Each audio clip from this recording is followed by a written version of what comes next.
Hey everybody, this video is part of our full-length The Onside Kick podcast. You can find that on Blog Talk Radio, iTunes. You can pretty much find it anywhere, so we don't care where you listen. Just stick around and check it out. And I mean, moving right along, Mark, fourth topic, and this is a long podcast. We knew this was going to be a long podcast of just coach after coach after coach. But moving on, we're going to go total east. We're going East Coast, actually Northeast area. The Buffalo Bills have found their guy. This is, to me, the one I was most excited about. Because when we were talking about coaches and before we knew who was going to get fired, and when we thought that the Bears were actually going to fire John Fox, which they didn't, this was a guy I was really excited about, Sean McDermott. I am so happy that McDermott gets a shot to be the guy somewhere. And the Buffalo Bills, this is a team that has, last draft class, they brought in a lot of defensive guys. This is a team that, to me, they could take the next step with Sean McDermott. But I'll ask you to start it off. Can McDermott be the guy to end the Bills' playoff drought? I think he can. I'm not going to say that super confidently because the problem is you're still competing against the New England Patriots. So you're probably not going to win the division. You're always going to compete for a wild card, and you have so many good teams in here. I mean, the Dolphins just went to the playoffs. Now the Dolphins, of course, lost Vance Joseph now, but they definitely lost. They're definitely competing with some good teams there. So it's going to be tough. It's a tough battle, but I think there's going to be a lot of correction. They're going to go back to a 4-3, which is what the team should be anyways, and what they should have been, and I don't know why Rex Ryan decided to change that. But they're going to go back to that. So they're going to reset to back when they were a better team, because they were a good defense before Rex Ryan got his hands on that. So I think that they definitely can go back into that kind of successful thing. But what I'm scared of a little bit is Sean McDermott did great things with this defense 2 years ago. This defense last year, not so great. This year was not a very good year for the Panthers defense. And, maybe it's not all his fault. And I'm not necessarily saying it is all his fault.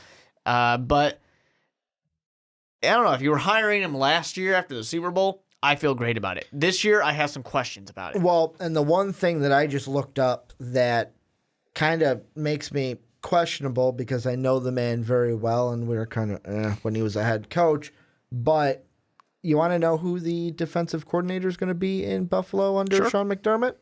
Remember who Leslie Frazier is? Remember Leslie Frazier? Yeah, he's going to be the defensive coordinator, the ex-Viking head coach. They're still looking for an offensive coordinator, which is funny because I opened up a page from the Buffalo Ramblings, which is an SB Nation site. And of course, this article from the 12th, which was earlier today, McCoy's already gone. And then the next guy that they mentioned on the list of Anthony Lynn is gone. The third guy that they have in this article, Norv Turner. So really, if the Bills want to, they can take two Viking head coaches, or two former Viking coaches, and put them in this. But hearing that, I'm kind of more questioned, because Leslie Frazier was one of those, okay, I wasn't too happy with him as our head coach. But off of what you said, the Panthers, their defense was, with that whole team, I don't know if it was really the defense that was the main problem with the team. And a big thing that went into it, Luke Kuechly was injured. Yeah, he was injured. And whenever you get that loss, of course, things are going to happen. But really, for the Panthers, I think the biggest problem was Cam Newton wasn't Cam Newton. Maybe it's because he, Mark got rid of the dab. But really, I think that McDermott's going to come in for this Bills team, and he's going to be able to set a different precedent than Rex Ryan did. This is a completely, I'm going to say, 180 change to Rex Ryan. Rex Ryan comes in, big, bolsterous guy. The attention's on me. We're making the playoffs. Bada bing, bada boom. The big New Yorker coming into town, running his mouth. And I say that because he came from New York to Buffalo, which is still in the New York area. Still in New York, but it is the city slicker coming out here. It's one of those things where it's like bada bing, bada boom. We're going to make the playoffs. We're going to shove it down your throat kind of a thing. And also he's the coach of all the pressure's on me. All the pressure's on me. I'm going to say all these things like what at the end of the season when he's like, you don't know my future. I don't know my future. He doesn't know my future. It's going to be different than that. It's actually going to feel like a real head coach. And I don't want to take anything away from Rex Ryan, but Rex Ryan has become a caricature at this point, not a real head coach. So in that sense, I love this hiring. It's just going to be another kind of question of, can this guy who has not had head coaching experience, can he switch over to it? And the one thing that I think helps him is he's got a huge resource to have leaned on during his time in Carolina, because Ron Rivera did the same thing. Was a defensive coordinator in Chicago, came over to Carolina, first head coaching job, has been successful. So if that coaching tree continues, just based off of that and who he was under at Carolina, I think that Sean McDermott can have success in Buffalo to set up a culture for winning and maybe even end the playoff drought. Not this next season, but in the future. I definitely think it's a good situation to be in. Plus, he's got a quarterback and a running back and a wide receiver. Well, he's got to fix things in the quarterback situation, because the quarterback's a little upset by the team right now because they benched him week 17 and he got a little pissed off. It's okay. He's got a quarterback that didn't come here to play school.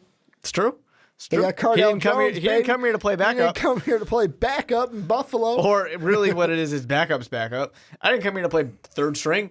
But here's the thing. So I think Tyrod Taylor's the way to go for Buffalo. There's a lot of good pieces there. Like I was saying, it just scares me a little bit because as soon as Josh Norman's out the door, the defense completely goes downhill. Even when Luke Kuechly was there, the defense was not as good as it used to be.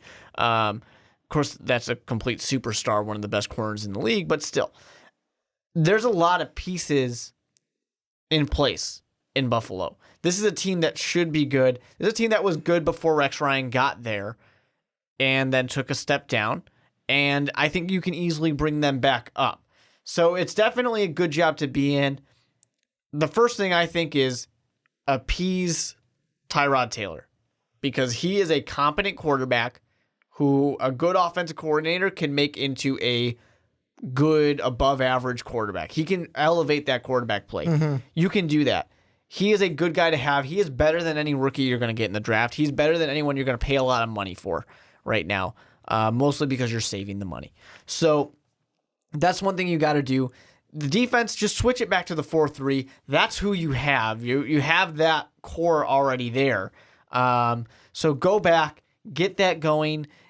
And honestly, some small changes are what's going to actually get these Buffalo Bills players playing the level that they should be. Because this is a team that should not be a below 500 team. There's a lot of talent on the roster.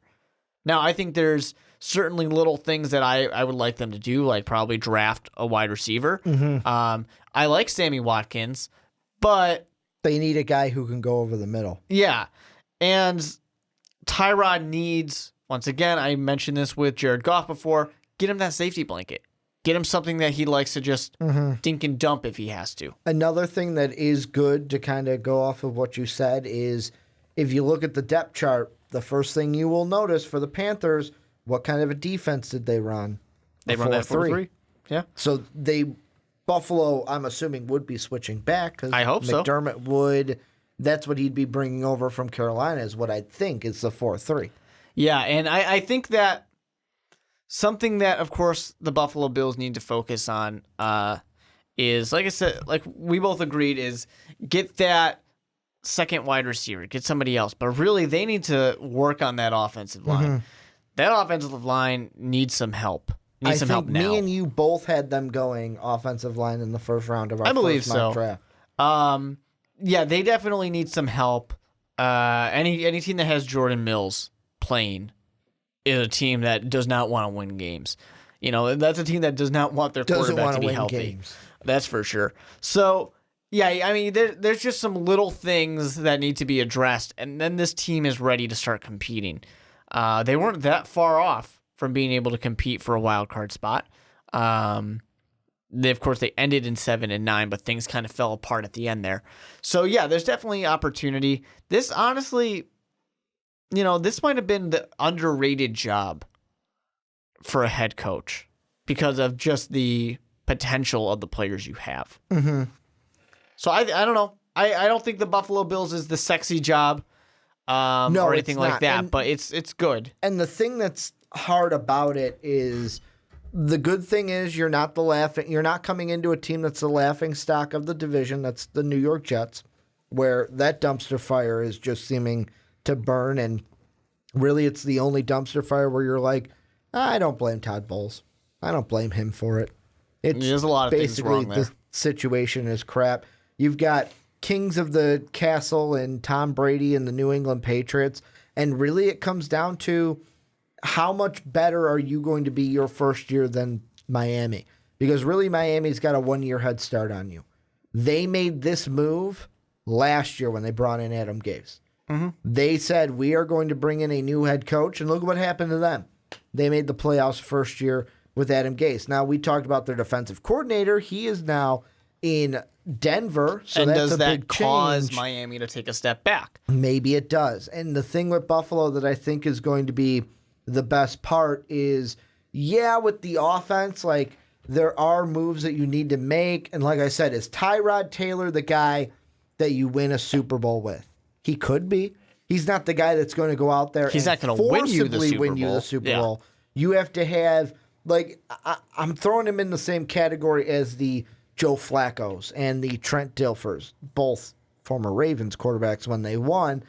Joe Flacco's offended right now, by the way. You need to have an elite defense behind him. And I think that this Buffalo team made strides in the draft to set them up for that when they did go out and draft guys like Adolphus Washington, when they went out and got Shaq Lawson, who had surgery and didn't play for some of the games this year, and they went out and, like I said, got those guys to bring them in, and they've got guys like Kyle Williams and Marcel Darius, and they've got guys like Stephen Gilmore.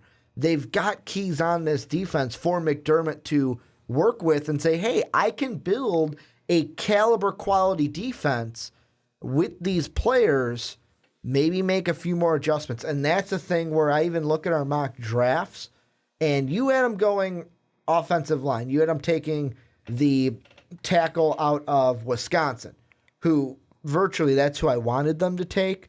But it's one of those things, the Colts needed offensive line as well, and they went ahead and took that offensive tackle away from them. So who did I go with? I went with a cornerback. Had them going with Marshawn Lattimore, the kid from Ohio State. So really at 14, they could get a defensive player there too to help that defense. And there's a good chance they could because of the defensive coach. Really, I think that McDermott, if he's going to be successful in Buffalo, it's going to have to be a similar situation to Mike McCoy in Denver. And really, the more I think about it, Norv Turner could be a good option for the Buffalo Bills because Tyrod Taylor, maybe, like, to me, I look at it and I kind of think of his skill set.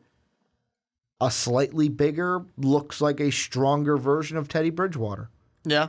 And they've got who can use his legs a little bit more than Bridgewater. And they've got the good run game. And Bridgewater was a guy who I'm going to use my legs to create more time, where Tyrod could be, I can use my legs to actually gain yards too. Yeah. So you've Not that Teddy couldn't. You've got all the makings that you need here. You got a pretty good defense that should get better. You've got a great running game. Your passing game is terrible, but you're hoping that that's going to get better. There is a reason why the Buffalo Bills fired their offensive coordinator and had an assistant promoted. So this is a sleeper team, I guess. It's something that we're not talking about too much. It's not the sexy hire. This wasn't the sexy job. Well, for me, it was good. It's just this was a wow. Good. Like, to me, I'm like, this is a solid hire. Honestly, this is the one where you look at it and you go, huh, yeah, okay. And actually looking at it, Teddy, 215, 6'2", whereas Tyrod Taylor is 6'1", 215. So, boom, right there, around the same, an inch difference an inch difference between these guys. Maybe I thought Tyrod looked bigger because I look at Teddy and he looks like twig and bones out there. Nothing but no meat on them bones. But I think that, the more I think about it, actually talking about this, Norv Turner could be a guy I can see because of the quarterback you have. And you think of the wide receivers that we had in Minnesota, Norv Turner made it work. We had Stephon Diggs, who was our main deep threat. And I mean, you have him. You also have Sammy Watkins as your main guy, which is a big step up from Stephon Diggs. Oh, for but sure. They also had Charles Clay, or they do have Charles Clay, which is a prime tight end receiver. Same thing Minnesota had, Kyle Rudolph. So there, and like you said, the run game, the solid run game is there. Offensive line's a little weak. So these offenses between Minnesota and Buffalo are so similar to maybe Norv Turner. It's like, hey, you can work with a similar kind of offense here, and you can implement your offense here in Buffalo. But that's going to be something that we kind of look forward to as we look into the offseason as playoffs go around. But I'll ask you just to end it off one more time, your final thoughts. I'll put it this way. How many years until Buffalo ends its playoff drought, if they do end it with Sean McDermott? I think that they will for sure end it. Probably 2 seasons. You read my mind. I think it's definitely not going to be this coming season, but after that, I think they could do it.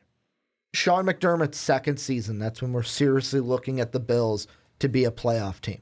They just got to have those little pieces fixed this year, and then they'll take the next step. But you guys know the drill. This is where you guys come in. Let us know down below what you guys think, or if you're listening via Blog Talk Radio, let us know on Twitter at @TheMarkWeber, at Ricky Widmer, what you guys think as well. Well, I hope you enjoyed that, and don't worry, there is plenty more where that came from. You guys can check it out right over here. Click that video, start watching it, and just stick around on Most Valuable Podcasts.